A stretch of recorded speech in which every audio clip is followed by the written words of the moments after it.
কালীঘাটের তৃণমূলের কার্যালয়ে সিআইডি আধিকারিক দল রাজ্যের প্রাক্তন মুখ্যমন্ত্রী তথা তৃণমূল নেত্রী মমতা বন্দ্যোপাধ্যায় বাড়ি সংলগ্ন এই কার্যালয়টি সইকাণ্ডের তদন্তের সূত্র ধরে মঙ্গলবার দুপুরে তৃণমূলে ওই কার্যালয়ে গিয়েছে রাজ্যের গোয়েন্দা দপ্তর, কালীঘাট থানা পুলিশ ও প্রচুর মহিলা পুলিশও।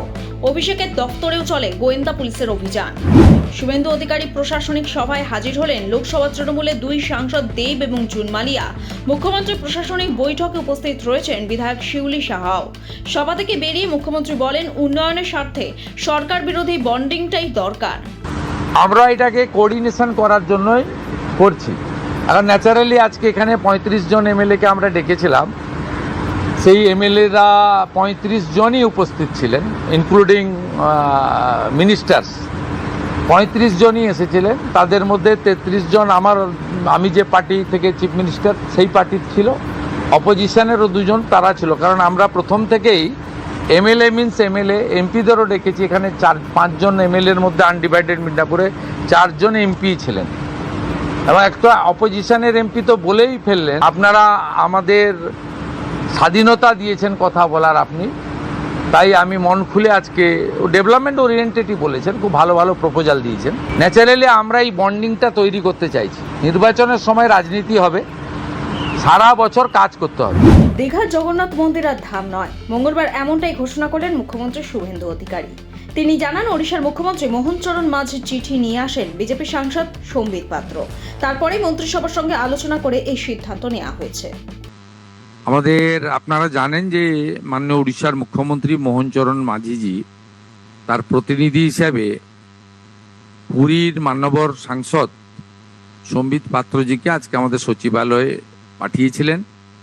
উনি চিঠিতে বলেছেন যে ওখানে জগন্নাথ দেবের পূজা পাঠ মন্দির সব চলুক, হাজার হাজার মন্দির হোক, সবাই চান, আমিও চাই। কিন্তু ওই ধাম শব্দটা আমাদের ভারতীয় সংস্কৃতি, সনাতন সংস্কৃতির সঙ্গে সামঞ্জস্যপূর্ণ নয়। এটা নিয়ে বিতর্ক অনেক আগেই ছিল। আমরা মাননীয় উড়িষ্যার মুখ্যমন্ত্রীর এই যে প্রস্তাব তাকে গ্রহণ করে ওই ক্যাম্পাস থেকে ধাম শব্দটাকে আমরা প্রত্যাহার করছি, সরিয়ে দিচ্ছি। পুরো কমপ্লেক্সটার নামই হবে শ্রী শ্রী জগন্নাথ সাংস্কৃতিক কেন্দ্র। অন্ধ্রপ্রদেশের বিশাখাপত্তনম নামে মর্মান্তিক দুর্ঘটনা। একটি ইস্পাত কারখানায় গলিত লোহা ছড়িয়ে পড়ে। 1600 ডিগ্রি তাপমাত্রা গলিত লোহা স্পর্শে মৃত্যু হয় 8 শ্রমিকের। ঘটনায় জখম হয়েছেন আরো বহু শ্রমিক। গুরুতর অবস্থায় আহতরা হাসপাতালে চিকিৎসাধীন। মৃতের সংখ্যা আরো বাড়তে পারে বলে আশঙ্কা। মৃত কর্মী পরিবারকে 2 লক্ষ টাকা করে এবং আহতদের 50,000 টাকা করে ক্ষতিপূরণের কথা জানিয়েছেন প্রধানমন্ত্রী। রাজ্যে এবার বর্ষা এলো বলে জানিয়েছে আলিপুর আবহাওয়া দপ্তর। 2 দিনের মধ্যে উত্তরবঙ্গে ঢুকে পড়তে পারে বর্ষা। দক্ষিণবঙ্গে বেশ কয়েকটি জেলায় কালবৈশাখী সতর্কবার্তাও জারি করেছে আলিপুর আবহাওয়া দপ্তর। আপনার ভাগ্য বদলাতে প্রস্তুত তো? এবার নিয়ে এসেছে সিকিম রাজ্য lottery dear May Day bumper 2026। প্রথম পুরস্কার পুরো 3 কোটি টাকা নিশ্চিত। হ্যাঁ, একদম ঠিক শুনেছেন, 3 কোটি টাকা। এছাড়াও থাকবে আরো অনেক পুরস্কার। আর সবচেয়ে বড় কথা, প্রথম পুরস্কার ড্র হবে শুধুমাত্র বিক্রি হওয়া টিকিটের মধ্য থেকেই। মোট পুরস্কারের সংখ্যা 25,000, মানে জেতার সুযোগ অনেক বেশি। টিকিটের মূল্য মাত্র 500 টাকা। খেলার তারিখ 16 মে 2026।